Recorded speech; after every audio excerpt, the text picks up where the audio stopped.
Bonjour à tous. Alors, on s'intéresse toujours aux réactifs limitants et en excès, mais on va faire ça sous une autre forme et sous forme de synthèse. Donc, quand est-ce qu'on fait attention à ça? On fait attention à ça quand, dans l'énoncé, on a des données qui nous permettent de trouver deux nombres de moles différents dans les réactifs. Alors qu'avant, on avait simplement une donnée qu'on pouvait convertir en moles pour pouvoir partir dans l'exercice. Donc on faisait l'exercice de cette donnée-là, mais là on va en avoir deux.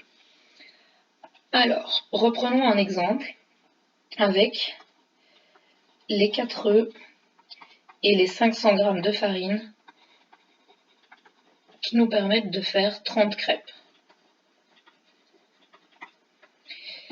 Si jamais on n'a pas assez de l'un ou l'autre dans son armoire, exemple si je n'ai que 3 œufs dans mon armoire, les œufs deviennent le facteur limitant de cette réaction et je vais faire moins de crêpes, d'accord? Donc si par exemple ça, c'est la recette qui correspond à ma réaction chimique avec ses coefficients stoichiométriques, si dans mon armoire je n'ai que 3 œufs, eh bien je vais recalculer qu'il me faudra, pour un œuf il me faut 125, donc 375 g de farine, et je vais donc faire combien de crêpes? 22,5, parce que pour 500 g de farine, donc pour 4 œufs, j'en fais 30, donc 30 divisé par 4 fois 3, 22,5 crêpes. Maintenant, prenons un problème. Le problème Stochio, admettons, qui dit combien de crêpes puis-je faire si j'ai dans mon armoire 3 œufs et 300 g de farine seulement. Je vais réécrire mon équation. Mon équation, c'est 3 œufs plus 300 g de farine. Ça me donne une certaine quantité de crêpes et c'est ça que je veux savoir. Alors, je sais que pour 4 œufs, j'avais besoin de 500 g de farine. Donc, ce que je vais faire, donc j'ai mes deux nombres de moles, ça correspond à mon premier n et ça correspond à mon deuxième n. On fera avec des moles vrais juste après. On va faire passer l'un des deux au choix dans la colonne de l'autre. Donc, par exemple, je vais faire passer les grammes de farine dans la colonne des œufs. Ça veut dire, pour 300 g de farine, combien j'ai besoin d'œufs? Pour 300 g de farine, je sais que pour 500 g de farine, j'ai 4 œufs, donc je vais faire une règle de 3. Si je passe de 500 à 300, je divise par 500, je fais fois 300. Si je fais ça, la même chose, donc je vais faire 4 œufs divisé par 500 fois 300, j'obtiens 2,4 œufs. Ce 2,4 que je fais passer dans cette colonne-là, c'est ce que j'ai besoin. La ligne qui est ici, c'est ce que j'ai dans mon armoire à ma disposition. Et maintenant, il y a deux possibilités. Soit ce que j'ai est plus grand que ce que j'ai besoin. Dans ce cas-là, ça veut dire que j'ai plus que ce que j'ai besoin et que donc il va m'en rester. Ça veut dire que ce composé-là est en excès. Et forcément, l'autre est limitant. Soit, deuxième possibilité, ce que j'ai est plus petit que ce que j'ai besoin.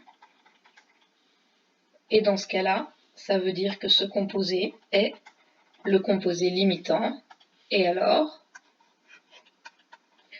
on fait l'exercice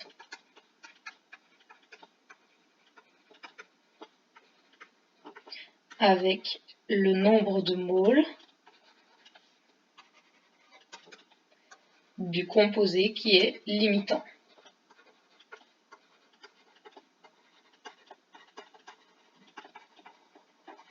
Donc, j'ai deux nombres de moles dans l'énoncé, je le transfère, je compare et je détermine ici 3 œufs, c'est ce que j'ai, j'en ai besoin de 2,4, ça veut dire que mes œufs sont le facteur qui est en excès, j'en ai trop, et forcément ça détermine que c'est ma farine qui est le facteur limitant. Donc, je vais pouvoir, à partir de ma farine, dire combien de crêpes je peux faire. Mais quand j'en avais 500 grammes, je pouvais en faire 30.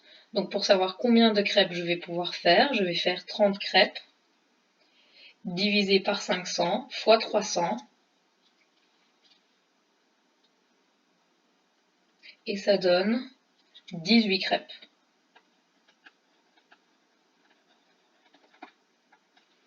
D'accord? Donc ça, c'est au niveau donc d'un exemple comme ça. Maintenant, si on applique ça à une réaction chimique. Exemple, qu'on va faire avec une vraie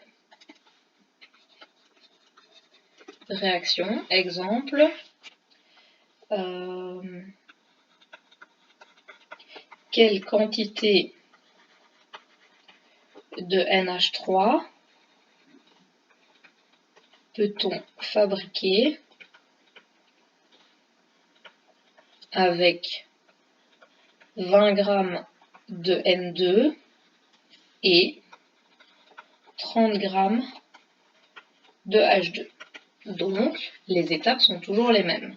Première étape, j'écris, je pondère N2 plus 3H2 qui donne 2NH3. Deuxième étape, je note les données. J'ai 20 g de N2, 30 g de H2. Troisième étape, je convertis en nombre de moles. Alors, je vous rappelle que pour convertir des grammes en moles, il faut diviser par la masse molaire. 20 divisé par 28, ça donne 0,714 moles. Et 30 divisé par 2, ça donne 15 moles. Ok, donc ça, c'est mes deux nombres de moles. Attention, deux nombres de moles. Donc ça veut dire que j'en ai forcément un qui est en excès et un qui est limitant. Pour pouvoir faire ça, je prends l'un des deux que je passe dans la colonne d'à côté, au choix. 714 divisé par 1 fois 3, ça donne 2,142 moles. Ce que j'ai passé,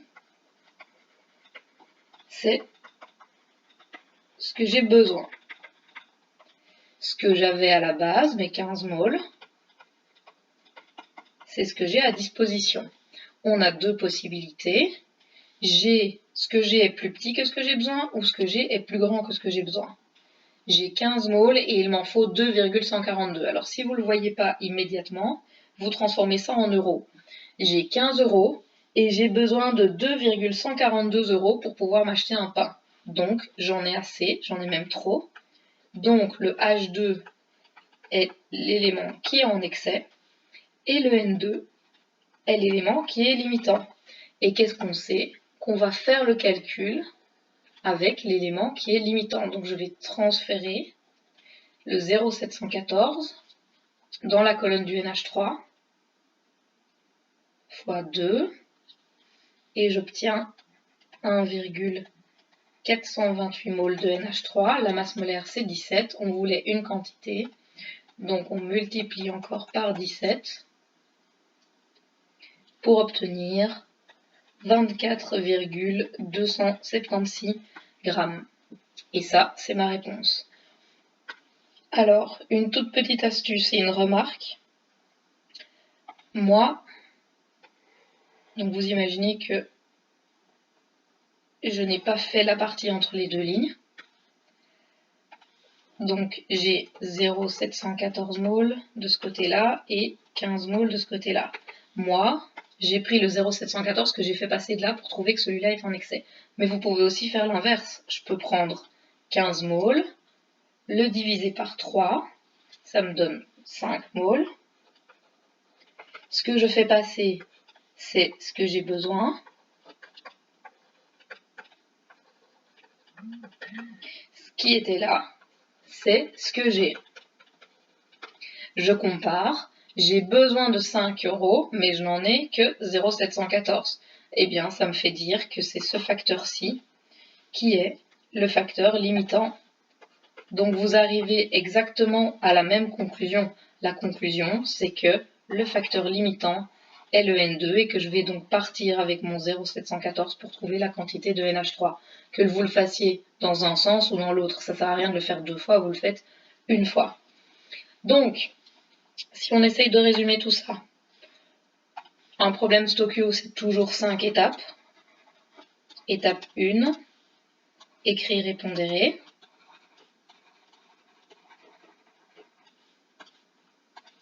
Étape 2,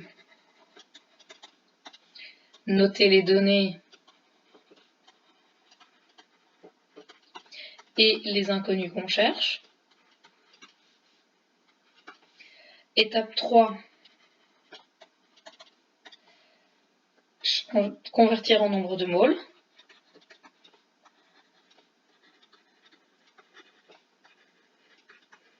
Et ici, attention, si on a deux nombres de moles,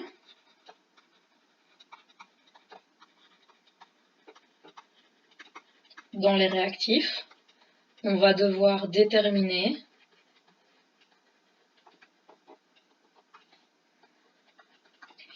qui est le facteur limitant.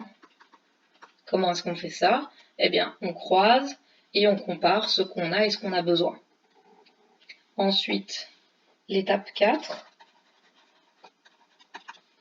on change de colonne. Mais attention, on change de colonne le facteur limitant, pas l'autre, sinon on arrive à une conclusion et une réponse qui va être fausse. Et enfin, l'étape 5, il faut répondre à la question de départ. Donc, à partir du moment où on a deux nombres de moles, on va déterminer qui est le facteur limitant et puis changer de colonne avec le facteur limitant comme si l'autre facteur n'existait pas. Pourquoi ça? Parce que si vous remontez dans notre histoire de crêpes, eh bien, si j'ai 300 g de farine, je vais pouvoir faire 18 crêpes. Mais si j'avais calculé ce nombre de crêpes à partir de mes 3 œufs, ça disait que je pouvais en faire 22,5. Or, pour pouvoir faire 22 crêpes, il faut que j'ai 375 g de farine. Si je n'ai que 300 g, je ne vais pas utiliser tous les œufs et je vais faire moins de crêpes.